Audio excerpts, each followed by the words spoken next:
بسم اللہ الرحمن الرحیم۔ اللہ کے نام سے شروع جو بڑا مہربان اور نہایت رحم والا ہے۔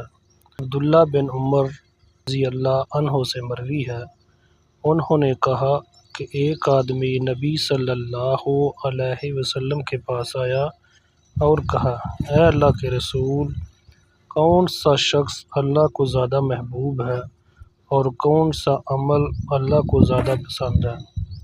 رسول اللہ صلی اللہ علیہ وسلم نے فرمایا، لوگوں میں سب سے زیادہ محبوب اللہ کے ہاں وہ شخص ہے جو لوگوں کو سب سے زیادہ نفع دینے والا ہے، اور اللہ کو سب سے زیادہ پسندیدہ عمل وہ خوشی ہے جو مسلمان کسی دوسرے مسلمان کو دے، یا اس سے مصیبت دور کرے، یا اس کا قرض ادا کرے، یا اس کی بھوک ختم کرے۔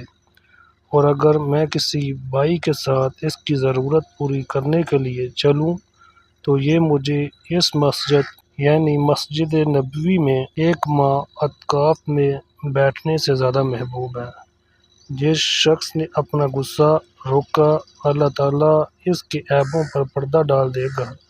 جو شخص اپنے غصے کے مطابق عمل کرنے کی طاقت کے باوجود اپنے غصے کو پی گیا، اللہ تعالیٰ قیامت کے دن اس کے دل کو امید سے بھر دے گا۔